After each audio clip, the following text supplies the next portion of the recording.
जो ग्रीवेंसेस हैं, जो लोगों के फीडबैक हैं, वो कैप्चर कर सकें और जहाँ तक हो सके उनका टाइमली डिस्पोजल हम लोग कर सकें। इसके अलावा बिहार में पब्लिक ग्रीवेंस रिड्रेसल एक्ट का बहुत अच्छा क्रियान्वयन किया गया है, जिसके तहत जो हमारे sub divisional public grievance redressal officers और डिस्ट्रिक्ट लेवल पे जो ग्रीवेंस रिड्रेसल ऑफिसर्स हैं, उनके तहत जो भी ग्रीवेंसेस प्राप्त होती हैं उसका हम लोगों ने फॉलोअप करके उनका भी काफ़ी तेज़ी से निष्पादन करवाया। इस प्रकार हम लोगों ने जो हमारी स्कीम्स हैं उनको एक सैचुरेशन मोड में इम्प्लीमेंट करने की कोशिश की और जहाँ तक हो सका कन्वर्जेंस अप्रोच से सभी बेनिफिशरीज को हमने आच्छादित करने की कोशिश की है। इस पूरे कार्य के लिए भारत सरकार ने पीएम अवार्ड से भी जिले को सम्मानित किया है और हम लोगों ने कोशिश की है कि किस तरह से हम लोग सिटीजन सेंट्रिक गवर्नेंस टेक्नोलॉजी के प्रयोग से इम्प्लीमेंट कर सकें। हम लोग अपने जितने भी फील्ड फंक्शनरीज हैं, जितने भी हमारे कर्मी हैं, उन सभी के मूवमेंट्स को, उन सभी के एक्टिविटीज़ को, इंस्पेक्शंस को कैसे कैप्चर कर सकें, कैसे बेहतर विजिबिलिटी ला सकें, इस प्रकार से हम लोगों ने इम्प्लीमेंट करने की कोशिश की। Thank you.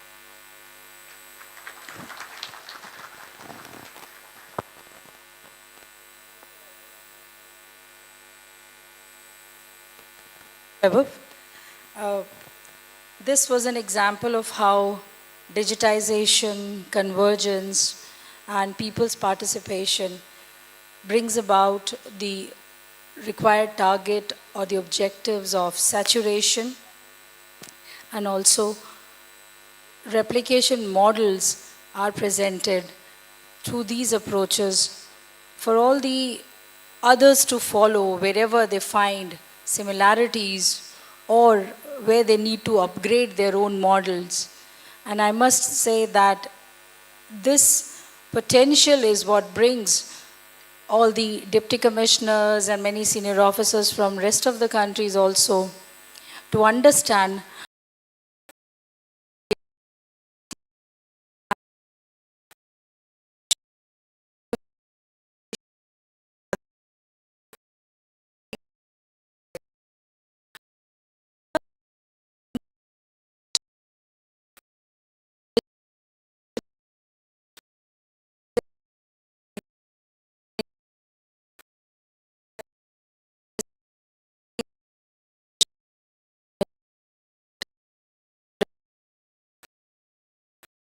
in Bharich, she was awarded for bringing about holistic development in the district.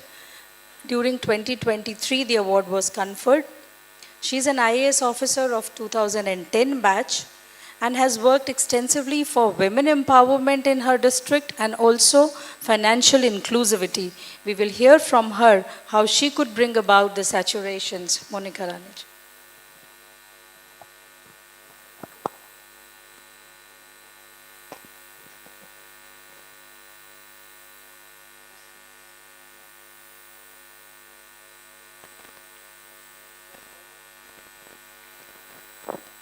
Thank you ma'am, thank you sir.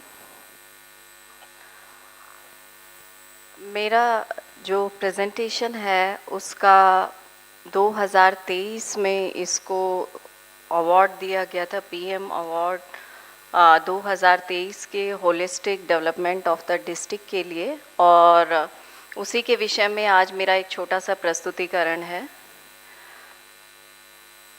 मेरी जो लास्ट पोस्टिंग थी 2.5 ईयर वो रही बहराइच डिस्ट्रिक्ट में।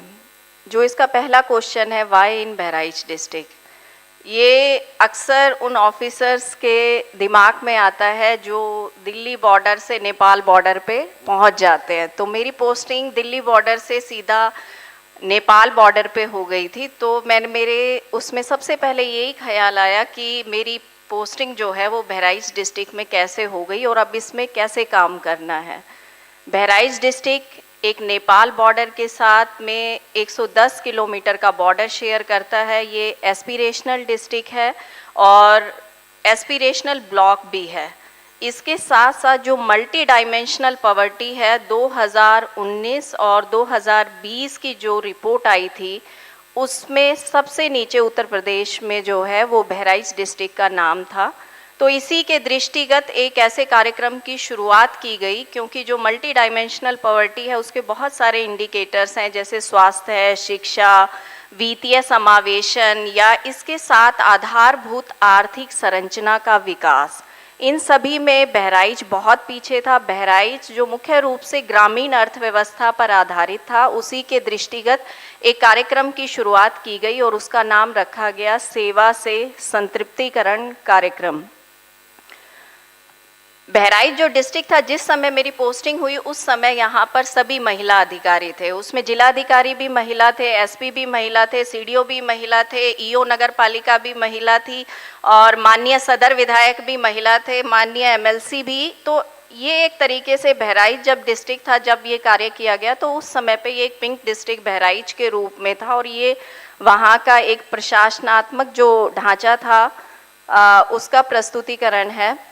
जो सेवा से संतृप्तिकरण कार्यक्रम था, अक्सर देखा जाता है कि जो हमारे सरकारी विभाग हैं, चाहे कोई भी हो, स्वास्थ्य हो, शिक्षा हो, पूर्ति विभाग हो, ग्राम विकास हो, विद्युत विभाग हो, ये सभी आइसोलेशन में काम करते रहते हैं, अपना अपना डिपार्टमेंट का काम करते रहते हैं और विभाग हर बार कोशिश करता है कि इस प्रकार के मेले लगाए जाएं जहां पे ज़्यादा से ज़्यादा ग्रामीण अर्थव्यवस्था के लोग आगे आके सेवाओं का लाभ ले सके। पर जब भी हम इस तरह के कई बार मेले लगाते हैं या कई बार इस तरह का हम लोग प्रस्तुतिकरण करते हैं तो उस पे जो हमारे ग्रामीण क्षेत्र के लोग हैं उनका फुटफॉल बहुत कम रहता है। तो इसी के दृष्टिगत ये एक ऐसा कार्यक्रम शुरुआत किया गया जिसमें 25 विभाग लिए गए और 25 विभाग की 40 जो सर्विसेज हैं वो इसके अंतर्गत कवर की गई। जो साइड वाली स्लाइड है उसमें प्रस्तुतिकरण किया गया है कि जो बहराइच डिस्ट्रिक्ट था उसमें 14 ब्लॉक्स थे। तो जो हम कार्यक्रम करते थे उसमें जो फुटफॉल रहता था वो 5,000 से लेके 10-11 हज़ार तक रहता था। अब इसमें एक महत्वपूर्ण प्रश्न ये आता है कि आपके द्वारा काउंट कैसे किया गया कि 10,000 थे, 11,000 थे, 9,000 थे, 7,000 थे, कितने लोग थे। इसमें जो 25 विभागों की जो 40 सर्विसेज दी जाती थी तो उसमें हर पटल पे कितने लोगों ने उस विभाग की सर्विस का लाभ लिया। जब भी हम इस तरह के मेले लगाते हैं तो अक्सर हम ये देखते हैं कि कितने लोगों ने एप्लीकेशन दिया, लेकिन एप्लीकेशन लेना और लाभ लेना और उसी दिन देना, तो ये मुख्य रूप से इसमें फ़र्क था कि उसी दिन लोगों को उसका लाभ मिले। फॉर एग्जांपल अगर स्वास्थ्य विभाग था, स्वास्थ्य विभाग में सबसे पहले मुख्य समस्या रहती है कि जो फर्स्ट तिमाही होती है उसी में ही गर्भवती महिला का रजिस्ट्रेशन नहीं हो पाता, फिर रजिस्ट्रेशन हो जाता है तो 4 ANC नहीं हो पाती, फिर 4 ANC हो जाती है तो हाई रिस्क प्रेगनेंसी का जो आइडेंटिफिकेशन है वो टाइम पे नहीं हो पाता। तो मुश्किल से ये हर विभाग में हम लोगों को देखने को मिलता था कि सर्विसेज जिस तरीके से देनी है वो सारी सुविधाएं हमारे पास है, पर किस तरीके से उसको उसी दिन वो लाभ दिया जाए। क्योंकि बहराइच डिस्ट्रिक्ट के लिए 2 चीज़ें इम्पॉर्टेंट थी कि एक तो सर्विसेज हमें देनी है, दूसरा पोर्टल पे अपडेशन करना है और आंकड़ों को शुद्ध करना है। तो ये हमारे जो 14 ब्लॉक्स थे ये फुटफॉल रहता था।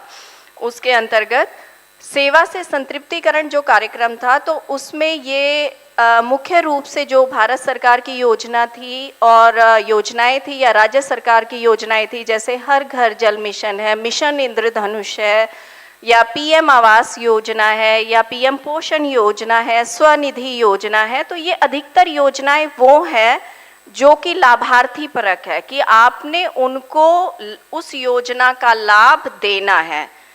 और कुछ योजनाएं ऐसी हैं जैसे पीएम आवास है, चाहे वो ग्रामीण हो चाहे शहरी हो, उसमें हमारा इशू रहता है कि वो टाइमली पूरा हो जाए। कई बार वो इनकम्प्लीट होते हैं और उसको पूर्ण करने का एक बहुत बड़ा इशू रहता है। तो ये एक कंपैरिजन स्लाइड दिखा रही है कि किस प्रकार से जो प्रतिशत था वो हमारी विभिन्न योजनाओं में बहुत कम था और इस अवधि में हम इस कार्यक्रम के माध्यम से उस परसेंटेज को 95, 100 या 90s में 75 में जितना इस कार्यक्रम के माध्यम से संभव हो पाया वहाँ तक हम इसको लेके गए। किसान क्रेडिट कार्ड जो पहले काफ़ी संख्या में कम होते थे उसको भी इस कैंप के माध्यम से काफ़ी बढ़ाया गया। ये वो डाटा है जो कि नीति आयोग के माध्यम से एस्पिरेशनल डिस्ट्रिक्ट में एजुकेशन में, हेल्थ में और फाइनेंशियल इंक्लूजन में बहराइच डिस्ट्रिक्ट की प्रगति को दिखाता है कि किस प्रकार से यहाँ एएनसी पहले कम होती थी, उसके बाद में किस प्रकार से उनकी जो प्रतिशत है स्वास्थ्य विभाग की जो अलग अलग सेवाएं हैं तो उसमें परसेंटेज का इम्प्रूवमेंट कैसे हुआ। इसी प्रकार से जो फर्स्ट है वो फाइनेंशियल इंक्लूजन को दिखाता है कि किस प्रकार से अटल पेंशन योजना, प्रधानमंत्री सुरक्षा बीमा योजना, इसके अंतर्गत मैक्सिमम लाभार्थियों को कैसे लाभ दिया गया। अब सेवा से संतृप्तिकरण जो कार्यक्रम किया गया उसका एक छोटा सा रूप दिखाते हैं। जो फर्स्ट पिक्चर है वो ये दिखाती है कि एक दूर दराज देहात क्षेत्र में पूरे ऑफिस का सेटअप तैयार किया गया। ये ऑफिस वो था जिसमें लगभग 25 विभाग होते थे और उनके 40 सर्विसेज होती थी। और इसमें सबसे पहले हमने उन क्षेत्रों का चयन किया जो सभी विभागों की सभी योजनाओं में पीछे रहते थे। ये किसी भी डिस्ट्रिक्ट में आज भी देखने को मिलता है कि जो भी कोई तहसील होती है उसका जो दूरस्थ क्षेत्र होता है उसमें शिक्षा, स्वास्थ्य, फाइनेंशियल इंक्लूजन वो वाली चीज़ उस लेवल से नहीं पहुंच पाती जो नज़दीक के क्षेत्रों में पहुंच जाती है। तो सबसे पहले आइडेंटिफिकेशन किया गया। ये बीच वाली स्लाइड है, ये दिखाती है कि जो 10,000 लोग, 11,000 लोग विभिन्न विभागों की सेवाओं का लाभ उसी दिन लेते थे, वो बिना किसी व्हीकल के, बिना किसी हम उनको एडिशनल सपोर्ट के, वो खुद इसलिए आते थे क्योंकि उनका काम उसी दिन हो जाता था। अगर किसी का राशन कार्ड नहीं बना उसी दिन बन जाता था, यूनिट बढ़ानी है उसी दिन हो जाता था, आयुष्मान कार्ड नहीं बना उसी दिन हो जाता था, आधार अपडेट नहीं हुआ उसी दिन हो जाता था, आवास के लिए वेरिफिकेशन करना उसी दिन हो जाता था, शौचालय का करवाना हो उसी दिन हो जाता था, वित्तीय समावेशन के अंतर्गत किसी भी योजना का लाभ लेना हो उसी दिन हो जाता था। अक्सर ये होता था कि एक ही दिन ई-केवाईसी की वजह से बहुत सारे लोगों की पेंशन फंसी होती थी, तो 100 लोगों की पेंशन जो है उसी दिन एक साथ जाती थी। तो ग्रामीण क्षेत्र की जनता हमेशा ये कहती थी, मैडम आप प्रक्रिया ना बताइए हमें, प्रक्रिया तो हर कोई बताता है, आप बताइए हमारा काम होगा या नहीं होगा। मुझे आयुष्मान कार्ड चाहिए, मुझे आयुष्मान कार्ड मिलेगा या नहीं मिलेगा, मेरे बच्चे का टीकाकरण होना है या नहीं होना है, इसके लिए मुझे कहाँ जाना है, क्या करना है, वो आप उसकी व्यवस्था कीजिए। थर्ड जो पिक्चर है वो ये दिखाती है कि अक्सर जब भी इस तरह के कार्यक्रम होते हैं तो उसमें जो उद्घाटन होता है वो कई बार प्रशासनिक अधिकारियों द्वारा किया जाता है, परंतु हमने जो ये कार्यक्रम किया इसमें ये हर 15 दिन में होता था और इस कार्यक्रम में हमेशा उद्घाटन माननीय जनप्रतिनिधि करते थे। उसका ये कारण है कि जब माननीय जनप्रतिनिधि ये देखते हैं कि उनकी आंखों के सामने उनके क्षेत्र के इतने लोगों को लाभ दिया गया, उन्हें भी एक पटल मिलता था जहां पर वे विभिन्न योजनाओं के लाभार्थियों को जो वितरण करना होता था या जो भी योजनाएं चल रही हैं उनके बारे में बताना होता था या सच में लाभ मिल रहा है या नहीं मिल रहा है उसको देखना होता था, तो वो अपनी आंखों से देखते थे।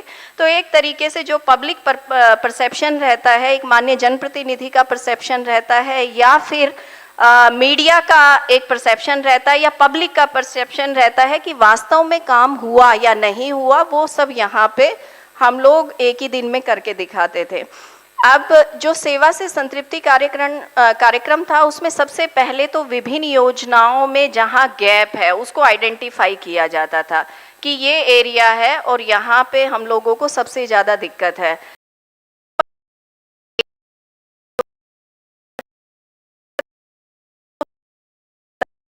तो सबसे पहले क्लियर कट टारगेट कि ये हमारे 15 गांव हैं, इसमें हमारा विभिन्न योजनाओं का इतना लक्ष्य है और इसको इतना लेके जाना है।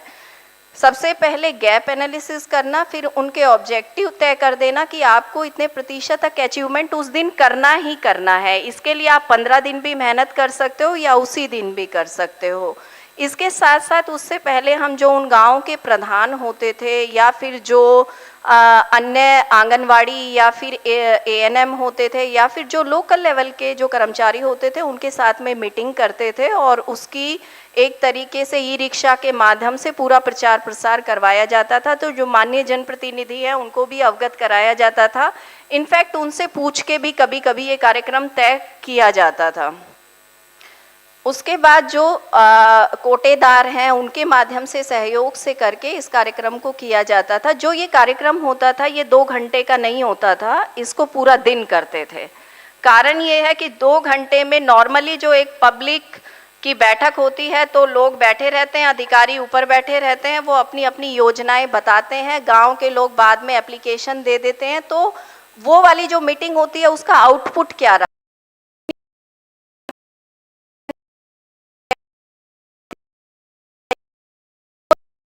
नहीं हो पाता। तो इसको सुबह 10 बजे से लेके 6 बजे तक रखते थे। माननीय जनप्रतिनिधि इनका उद्घाटन करते थे और डिस्ट्रिक्ट मैजिस्ट्रेट और जो सीनियर अधिकारी होते थे वो शाम को 4 से 6 बजे फॉलो अप के लिए जाते थे कि हम लोगों ने जितना टारगेट दिया उतना आपका पोर्टल पे आज आपको दिख रहा है या नहीं दिख रहा है। पहले जो इससे पहले हम लोग इस तरीके का कार्यक्रम करते थे तो उसमें नॉर्मली हम लोगों को शिकायतें ही मिलती थी, कोटे वाला कोटा नहीं देता, आंगनवाड़ी वाली पुष्टाहार नहीं बांटती, सफाई कर्मचारी नहीं होता, लेखपाल नहीं आता, ये नहीं होता।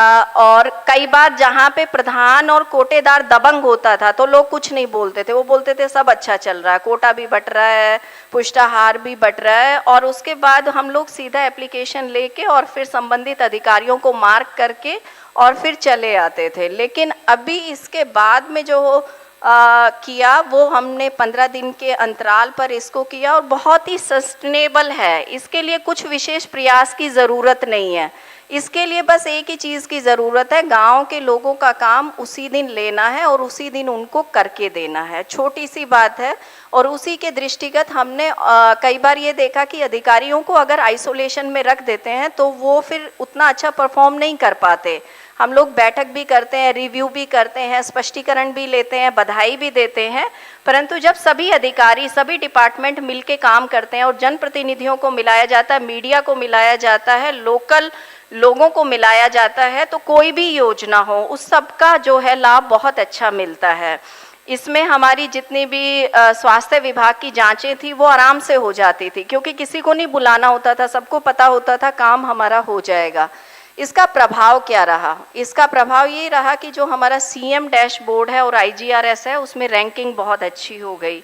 पहले मैं अपना नाम हमेशा ढूंढती थी बॉटम 5 में, फिर उसके बाद टॉप वाले में मैंने देखना शुरू किया कि हम लोगों का उसमें आना चाहिए।